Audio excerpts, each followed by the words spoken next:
At times, Fleetwood Mac has been less of a band and more of a soap opera set to music. The band is more than a musical powerhouse. It's a perfectly dysfunctional family whose stories feel ripped from a Shakespearean tragedy.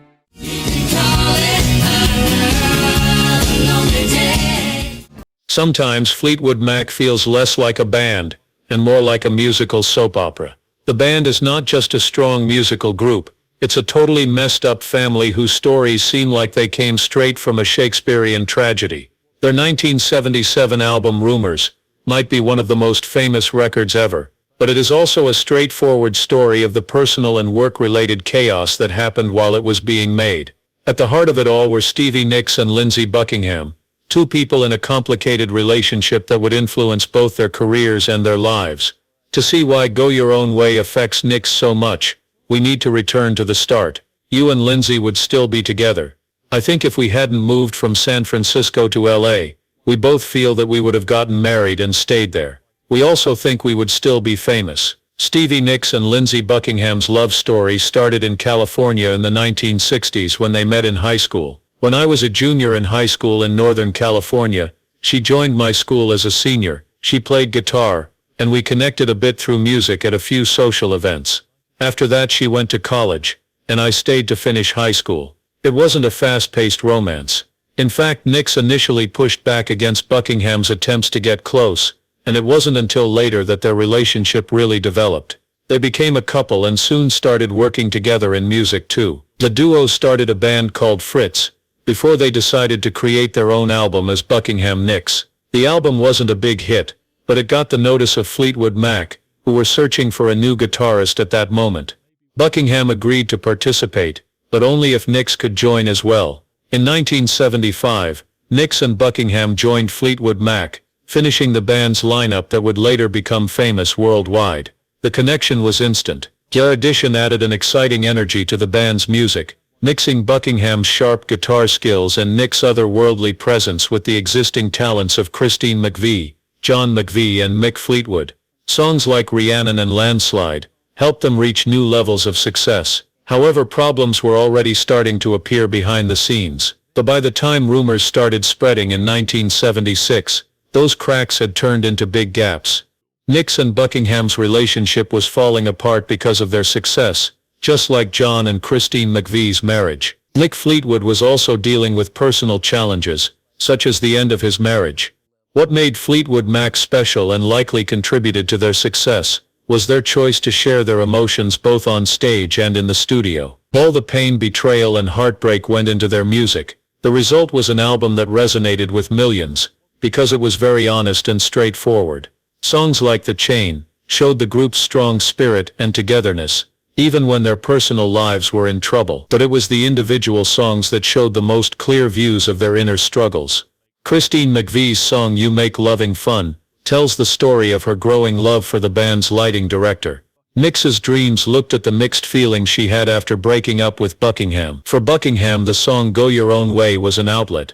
It captured his anger, frustration and lasting resentment in just 3.5 minutes of powerful rock music. You know, I accept whatever happens, but it's really unfortunate. Yo no es lo que quiero. For Nicks, Go Your Own Way was more than just hurtful. It felt like being let down.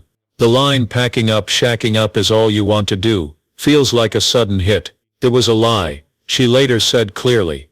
Que él sabía que no era cierto. It was just something angry that he said. The suggestion that Nicks was promiscuous or careless in love seemed especially unfair to someone who had invested so much in their relationship. I loved him before he was a millionaire, she said in an interview years later. We were just two kids trying to figure things out. I looked after him. Yo no me encargué de nosotros. To be summed up in just that one line was harsh. The songs he wrote about me were really scary.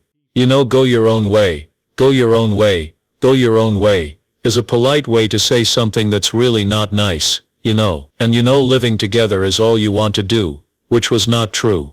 The harshness wasn't only in the words, but also in how Nicks had to face it over and over.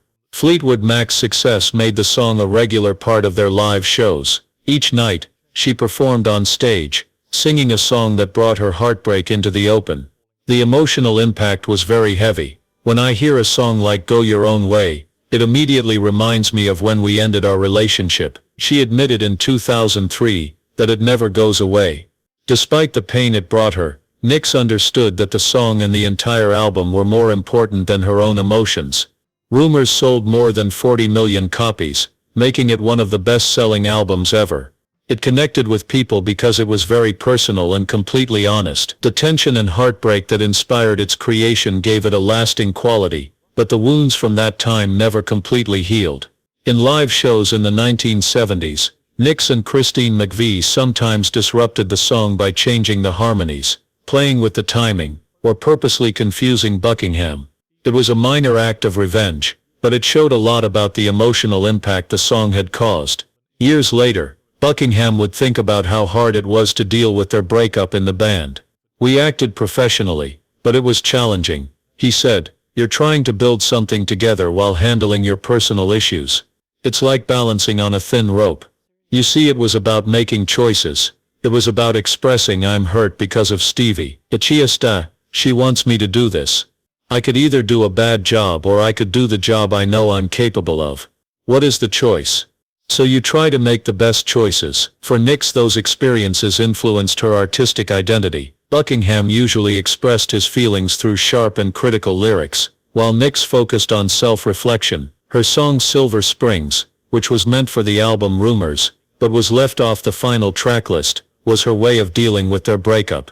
Its absence from the album caused more tension, but the song became popular again in the following years. During the band's reunion in 1997 for The Dance, Nyx sang Silver Springs with a powerful energy that made its roots clear.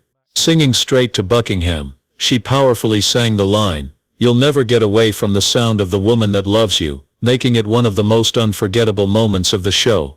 The relationship between Nyx and Buckingham has been a key part of Fleetwood Mac's history. Although the band's members have changed over the years, Buckingham leaving in 2018 marked the end of a significant time for the group. Even if it wasn't unexpected, the conflicts between him and Nyx had been building for years, and by that time they were beyond fixing. She told them they had to choose: either Lindsay leaves or I leave. It would be as absurd as Mick Jagger saying either Keith stays or I leave, you know.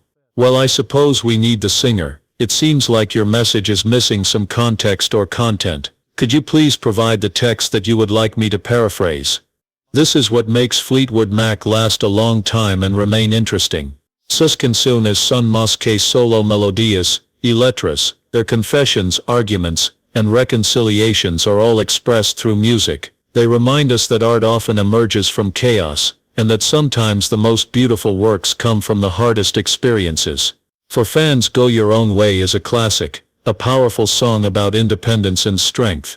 For Stevie Nicks, it's much more complicated. It's a reminder of a past love, a pain that never completely healed, and a story that still shapes her. Some songs are freeing, while others are eerie. For Nicks, this is both things, and maybe that's what makes it so memorable.